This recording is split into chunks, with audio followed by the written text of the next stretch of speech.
The Blue Jewel. Chapter 11. Part 3. Jumel was about to shoot his arrow, when he saw how a dagger broke the upper mirror, preventing the lightning from reaching Fedoras. He turned around like everyone else and saw Gosberg and the other mercenaries.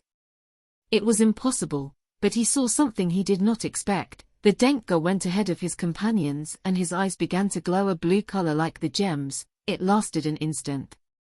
Gosberg knew Jumel was stationed there. A dagger flew with deadly precision toward the Darik's goal, who lowered just enough for the small dagger to impact his shoulder, knocking him to the ground. Jumel was not easily amazed, and this time he was very amazed. Gosberg was the cursed god. Surely this is what his lord was referring to when he ordered him to come to Tripulia. Chaos broke out in the room. Bodies of magicians fell everywhere while a series of the most varied creatures appeared: skeleton soldiers, stone giants, fire elementals, demons, mummies, giant scorpions, while thousands of projectiles of all kinds came out in the direction of the mercenaries: lightning, multicolored spheres, columns of fire. Aris, Gosberg and Agnorak were fast, much more than frightened mags not used to a fight to the death, that is, if the creatures summoned by them did fight with determination and were tough opponents. The daggers of Gosberg were a real curse. Their reputation as slaughterhouses was more than justified. Not a single miss in each throw. They opened a gap, covered on the left flank by Aris' cousins and on the right by Sabu. The huge Denker alone was enough to keep all the mags and their conspiracies at bay. In the rear was the dwarf and the Kendali along with Kush, who struggled to protect his companions from the spells and curses cast by the white robes. But Kush demonstrated at that moment his great capacity as a magician that was much greater than most white robes, accustomed more to the theory than to the practice of a battle. Fedoras realized that his mags would not be able to stop the mercenaries, even though a huge stone giant had just appeared out of nowhere. "Go for Arian." The Dinka went for the giant in a single leap. The two half-orcs rushed off to the altar that was only defended by Fedoras. "Surrender, damn it!" Aris brandished his sword full of wizard's blood. "It won't be so easy for you," exclaimed the magician, who cast a spell quickly. A ball of blue light that hit the feet of the half-orc, who managed to dodge it by the skin of his teeth, would not be something so easy. Agnorak was behind Aris when a huge mummy attacked him with a huge greatsword. What was this? Another being conjured by the mags?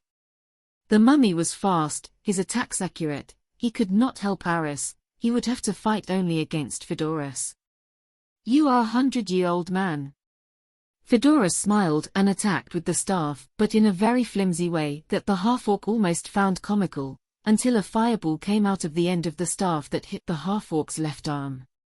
Aris shouted but rose slowly under the watchful eye of Fedoras, who muttered a series of incomprehensible words.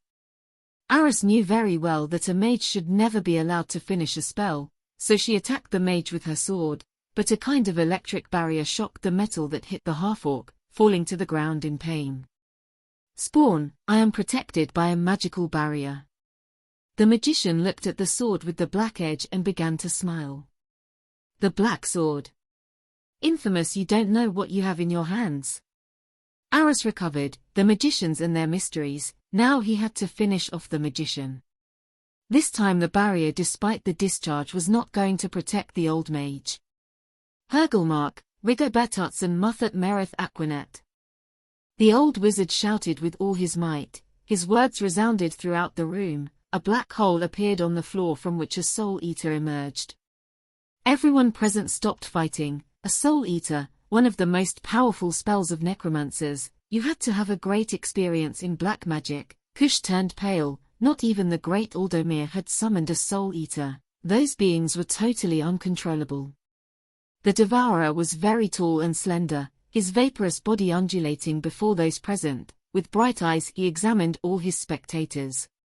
Jumel began to run. He had to escape from that monster at any cost. He was not the only one. The mags, the mercenaries, and the summoned creatures put their feet on the ground. No one wanted to be the victim of a soul eater. The devourer began to look for victims whom he took with one arm, and in less than 10 seconds left their body wrinkled like a raisin. The screams of the damned who succumbed to the devourer of souls tore the great room apart.